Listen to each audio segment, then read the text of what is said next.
Ein extrem gefragtes Auto, der neue i10 steht drauf. Er kam Anfang des Jahres 2020 raus. Wir zeigen euch heute mal das Auto. Es hat eine mittlere Ausstattungsvariante und 5 Türen. Ja, es ist sehr, sehr kurz, muss man sagen. Viele Menschen wollen ja kleine, kurze Autos mit trotzdem einer tollen Ausstattung, also nicht so ganz spartanisch. Ja, ist das so? Das stimmt, kann ich bestätigen. Gerade die Sicherheitsausstattung ist mittlerweile immer wichtiger in den Autos. Ja, kleine Autos und Hyundai, das passt wirklich zusammen. Und ihr habt eine lange Tradition bei kleinen Fahrzeugen, aber auch bei den kleinen Fahrzeugen wünscht der Kunde immer mehr Komfort. Das Ganze soll sich nicht so anfühlen wie ein kleines, billiges Auto, sondern ganz, ganz hochwertig und trotzdem vom Footprint her wenig Platz wegnehmen. Das ist korrekt. Also Komfort will man mittlerweile bei den kleinsten Fahrzeugen haben, Sicherheit natürlich auch. Und da sind wir sehr gut aufgestellt mit den kleinen i10. Ja, wir schauen uns gleich mal das Auto von innen an. 5 Jahre Garantie ohne Kilometerbegrenzung, die kann man auch erweitern, die Garantie? Genau, kann ich bis um 3 Jahre nochmal verlängern bzw. erweitern als Anschlussgarantie und ebenfalls ohne Kilometerlimit. Ja, schick gemacht ist hier das Designelement mit dem Schwarzen, was sich hier so weiterführt. Die kantige Form ist auch adaptiert, hat ja irgendwann mal, ich glaube Volkswagen haben mit angefangen vor ein paar Jahren, auf einmal wurden Kanten eingezogen ins Blech. Jetzt hat jeder Kanten verlangt, vorher war alles rund. Auch das ist mit drin, das heißt, ihr habt das sogar wiedergeführt hier hinten. Und hier sind schöne Kanten drin, ja. Das heißt, die Leute gucken schon danach, oder? Auf jeden Fall. Ich meine, einer unserer Designer war ja vorher auch bei VW und das Design, die Designsprache, die wird natürlich auch bei uns fortgeführt und kommt da wirklich gut an. Ja, schön sind auch so kleine Details, wie zum Beispiel in der Rückleuchte ist das i10 drin und hier vorne auch nochmal. Wer denn i10-Fan ist, der wird sich da freuen. Zielgruppe von dem Auto ist jetzt nicht so der Standard Hol- und Bringdienst, oder? Die kaufen wahrscheinlich kleinere Autos. Das ist richtig. Das ist so das klassische Hauptfahrzeug für jemanden, der nicht mehr Platz im Auto braucht, der in der Stadt unterwegs ist. Oder auch der klassische Zweitwagen mit 5 Türen, wo ich auch mal die Kinder mit abholen kann oder in die Schule bringen kann. Mach mal hinten auf, bitte. Denn so kleine Autos haben normalerweise überhaupt keinen Kofferraum. Oh ja, das geht ja. Ich hatte mal ein Aigo, da war es ein bisschen kleiner, muss ich dazu sagen. Aber ich glaube, der ist mittlerweile auch größer. Aber das geht, das kann man machen. Man kann hier umklappen. Wie funktioniert das Umklappen? Ganz einfach. Kannst du mal kurz zeigen. Einfach hier rumlegen, nach vorne legen. Das war's. Das war's, genau. So, du darfst gleich mal, du bist 1,76 Meter groß. Ja, wenn ich schummele, also 2 Zentimeter weniger sind es. 1,74, also 1,76, 1,74 plus Mehrwertsteuer. Ja. Da vorne haben wir die Sitze. Man kann die Sitze noch weiter nach vorne klappen oder ist das die Endposition? Das ist Endposition, ja. Zeige ich mal gerade. Die Hutablage, die legt man denn wohin? Am besten. Die kann man im Prinzip nach vorne legen oder rausnehmen, aber es gibt keine spezielle Ablage. Keine spezielle Ablage. Das heißt, man kann die zum Beispiel jetzt in die Mitte legen. Du hängst sie am besten nochmal ein. Richtig. Man kann sie auch zu Hause lassen. Das ist so der. Kann man auch. Steig mal hinten ein, bitte. Ist ein Kleinwagen. Also ich sag mal, Raumwunder auf jeden Fall. 1,74 Meter. Jetzt gucken wir mal gerade die Kopffreiheit bei dir. Enorm. Also hier können auch wirklich Großgewachsene weit über 1,80 noch bequem sitzen. So, zeig mal gerade hier vorne, da sind so kleine Aussparungen drin, nochmal in den Sitzen mit drin. Das ist ja, glaube ich, mittlerweile auch Standard bei vielen. Du hast jetzt viel Platz im Moment. Wenn du mal kurz noch mal rauskommst, dann zeige ich mal gerade, wie die Sitzposition vorne war. Der hätte jetzt ganz vorne sein können, aber steig mal vorne ein, dass wir mal das unverändert einfach mal lassen, ob du jetzt noch Platz hast. Und das geht, oder? Ohne Probleme, ja. Okay, ich habe hier immer noch viel Platz, nach oben noch Luft. Also eigentlich ein großes Auto. So, wenn wir gerade dabei sind, mach mal nochmal vorne, Kopf. Mhm. Prima. Ich kann die Sitzhöhe verstellen bei dem? Beim Fahrersitz, ja. Beim Fahrersitz geht das. Ja. Prima. Ja, auch die Innenausstattung, da hat sich einiges getan. Also im Prinzip wie beim i30 so ein bisschen von der Form her. Das wird hier weitergeführt. Das heißt sehr hochwertig. Ja, absolut. Wir haben ein bisschen Klavierlack mit verarbeitet. Wir haben so Designdetails nochmal mit drin. Bei verschiedenen Ausstattungen haben wir auch zweifarbige Innenräume bei der höchsten Ausstattung. Großes Display mit drin, das gucken wir uns gleich mal näher an. Der Motor, ich hoffe, man kann ihn finden drin. Oft sind da ja kleine Motoren verbaut. Wir gucken uns aber mal gerade die Spritdaten an, dass wir das mal sehen. Denn wichtig ist ja den Leuten oft auch ein Thema Spritverbrauch. CO2-Effizienzklasse C. Ich könnte mal gerade scharf stellen. Da ist es. Und Ja, Jahressteuer sind 98 € und der wird hier angegeben mit 4,9 Liter. Das dürfte auch realistisch sein. Tank Super E5 oder E10 geht auch?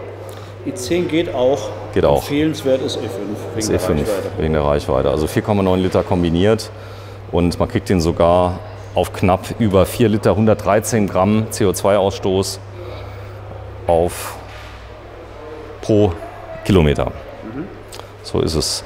Wenn du mal vorne aufmachst, bitte. Ja. Gucken wir mal rein. 5 Jahre Garantie ohne Kilometerlimit. Das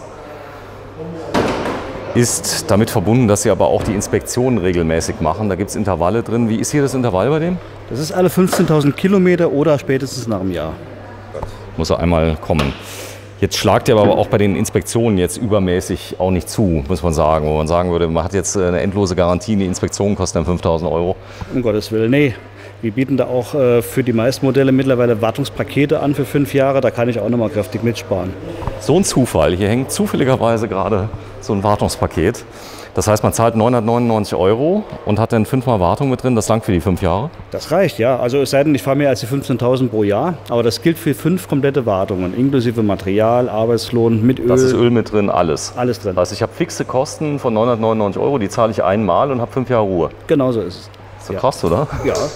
Das machen viele? Das machen mittlerweile viele, ja. Okay, also damit hätte man das Thema nämlich Wartung schon erschlagen. Also 5 Jahre Garantie, 15.000 Kilometer habe ich innerhalb der Intervalle. Und ja, sieht ziemlich aufgeräumt aus. Ein kleines Motörchen. Kleines Motörchen, aber sparsam, modern und er geht auch ordentlich voran. Also er hat 67 PS, reicht für die City, für Kurzstrecken deutlich absolut aus und ist auf dem aktuellen technischen Stand auch. So, wir sprechen hier über etwas über 1000 Kilogramm, die das Fahrzeug wiegt. Knapp über 1 Tonne. Also wir haben jetzt kein 2-Tonnen-Auto, was bewegt werden muss. Cool. Ja, steig mal ein vorne, dann komme ich mal zu dir. Gucken wir uns mal um. Gibt es auch Upgrades, wenn man das haben möchte. Upgrades? Ja. Was heißt das? Es gibt noch einen 1,2 Liter mit 84 PS und jetzt kommt demnächst noch der i10 N-Line raus, der hat einen 1 Liter Turbo mit 100 PS. 100 PS bei 1 Tonne, knapp über 1 Tonne. Ja. Er hat auch noch einige andere sportliche Features. Können wir gerne mal wieder ein Video drehen, da kommen demnächst die ersten Fahrzeuge. Das machen wir dann auf der Rennstrecke. Ja. Ihr kommt ja aus dem Rennsport. Die Firma Schumann ist ja sehr, sehr rennsportaffin. Ja. Bin ich mal gespannt. Der heißt denn i10N oder was? N-Line. N-Line, ja. Okay. So, das ist nochmal hier bei dir von der Seite. Höhenverstellung ist hier? Genau. So, jetzt hast du die Höhenverstellung im Lenkrad genommen. Genau. Ist aber nicht so schlimm. Das heißt, ich kann Höhe und Abstand verstellen beim Lenkrad? Die Höhe beim i10. Die Höhe beim i10. Ja. Und hier die Höhenverstellung vom Sitz? Sitz? Sitzhöhe, genau. Einfach nach unten pumpen oder halt eben nach oben. Kann ich, wenn ich drauf sitze, komplett verstellen und kann mir das natürlich dann auf meine Größe anpassen. Okay, das heißt, ich habe in der Mitte ein kleines Display. Ja. Das ist jetzt ein bisschen kleiner wie beim neuen i30, aber mein Gott, das zeigt alles an. Das heißt, ich kann wahrscheinlich da auch Informationen durchscrollen über das Lenkrad. Ja klar, ich habe Durchschnittsverbrauch.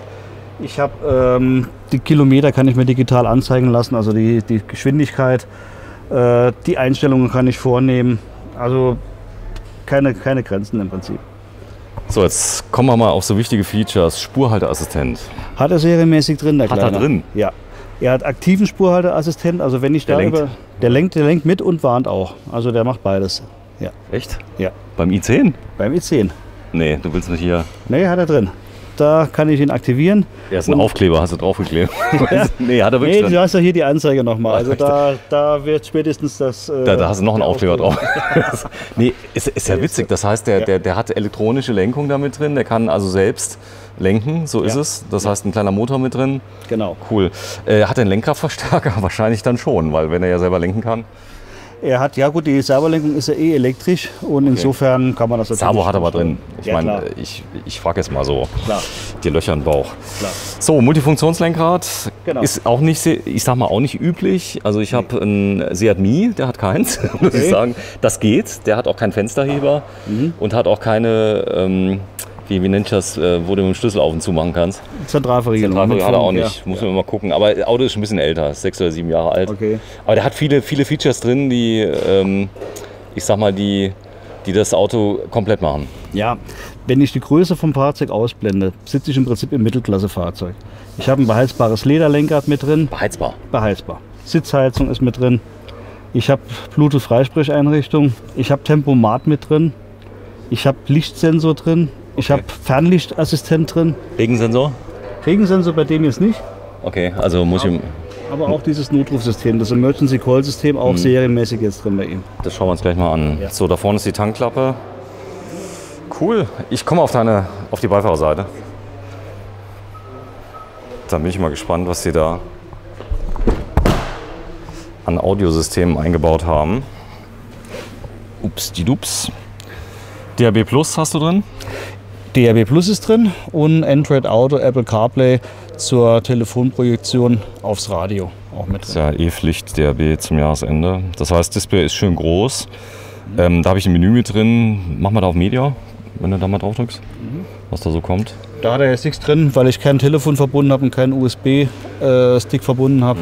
Da kann ich aber über Bluetooth, kann ich zum Beispiel jetzt Android oder Apple machen. Ja. Habe ich auch selber. Das heißt, ich habe allerdings eine Halterung drin. Das heißt, ich benutze das Display nicht, sondern mache es übers Handy, was auf der Halterung hängt. Machen ja auch viele. Und dann kann ich den Ton wiedergeben lassen, dann übers Radio. Richtig? Genau, kann man so einstellen. Man kann natürlich auch, wenn man möchte, über YouTube oder andere Kanäle sich online verbinden und das dann über Bluetooth oder über Android Auto ans Radio schicken. Aber nicht während der Fahrt, nur im Stand. Nee, YouTube. natürlich nicht, nur wenn ich stehe. Ist ja klar. So, hier vorne ist der Schlüssel, da muss man noch rumdrehen. Hat ja auch dieses E-Call mit drin, das heißt, da ist eine SIM-Karte im Auto? Da ist eine SIM-Karte, ein Modem fest verbaut. Also selbst wenn ich kein Handy verbinde, kann ich diese Funktion nutzen. Der sendet selber raus. Kann ich entweder selber auslösen oder wenn der Airbag auslöst. Das heißt, ich habe einen schweren Unfall, Airbag löst aus, dann gibt es einen Notruf, der weiß auch direkt, wo ich bin, der Rettungsdienst. Genau, der über GPS bekommt ja die genaue Position, Fahrtrichtung, alles mitgeteilt. Und die wissen ganz genau, wenn keiner reagiert, die funken sie an. Der wählt im Prinzip raus, wie ein Telefonanruf. Und wenn ich nicht mehr reagieren kann, weil ich bewusstlos bin oder verletzt, schicken die automatisch die Hilfskräfte. Soll schon vielen Leuten das Leben gerettet haben. Ja. Gibt es ja auch andere, die sagen dann, naja, wieder mal eine SIM-Karte drin, jetzt weiß auch meine Frau, wo ich wieder bin. Aber der Vorteil ist natürlich klar, es passiert irgendwas. Ist mittlerweile Pflicht bei wie nennt ich das? Mit neuen Homologationen, genau. Homologationen, ja. Das lerne ich nie. Guck mal da vorne, Multifunktionslenkrad. Auch hier ist es so, wir haben jetzt nicht gestartet, das heißt, der warnt mich jetzt, würde dann das Entertainment-System irgendwann mal auch abschalten, oder? Ja, klar, um die Batterie entsprechend zu schonen, dass ich nochmal starten kann. So, ja, prima. Ich bin ganz beeindruckt. Ist das Soundsystem gut, die Lautsprecher? Es ist für eine serienmäßige Anlage ausreichend, ja. Gut. Ja, gehen wir raus, machen wir Abmoderation. 5-Gang-Schaltgetriebe ist hier mit drin. Gibt es Automatik auch mit dem? Es gibt ein automatisiertes Schaltgetriebe mittlerweile, auch mit 5-Gang. Das heißt, da fehlt auch dann links die Kupplung, richtig? Genau. Fährt sich für die Fahrer wie eine Automatik, ist von der Technik her ein bisschen anders aufgebaut. Genau, das heißt, der legt die Gänge ein, der kuppelt selber, es fühlt sich an wie eine Automatik. Man muss nur einen Ticken anders fahren, da gibt es auch eine Einweisung für, oder? Da gibt es eine Einweisung, klar. So, ich zeige nochmal ganz kurz hinten. Also das wäre dann, ja, Zielgruppe.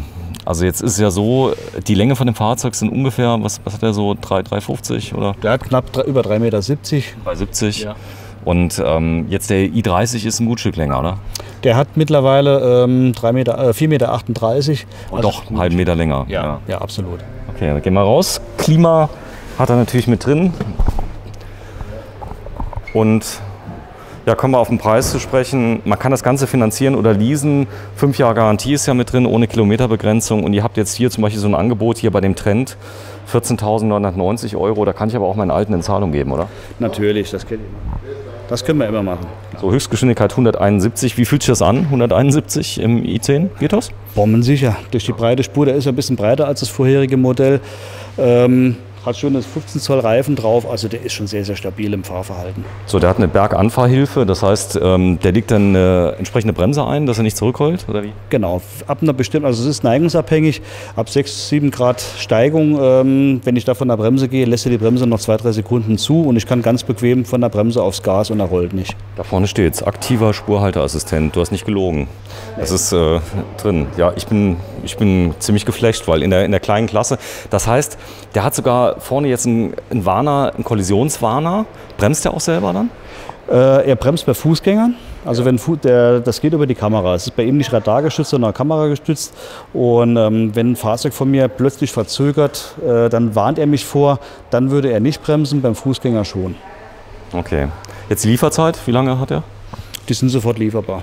Und da. Also, wenn Sie einen solchen tollen i10 haben möchten und Ihren Alten vielleicht auch in Zahlung geben möchten, dann wenden Sie sich vertrauensvoll unter anderem an Thomas Jakobs. Genau, bei der Firma Schumann in Saarbrücken. Oder an den Klaus. Da vorne sitzt er. Ja. Der Klaus Wiprajecki, der gerade am Telefonieren ist. Ja. Die Firma Schumann gibt es seit 30 Jahren. Die Firma Schumann seit über 30 Jahren, aber seit knapp 30 Jahren haben wir Hyundai jetzt als Hauptmarke. Ja. Es ist ja 5 Jahre Garantie, ohne Kilometerbegrenzung. Der i10 Auto aus Schumann in Saarbrücken. Saarbrücken liegt im Saarland, für alle, die es auf YouTube jetzt sehen. Ja, wenn ihr wollt, abonniert unseren Kanal Saarland Fernsehen. Da könnt ihr noch weitere schöne Hyundai-Videos vom Auto aus Schumann sehen. Und vielen Dank dir und hol schon mal das Auftragsbuch raus. Ja, mach nur. Tschüss, Thomas. Tschüss, Sven.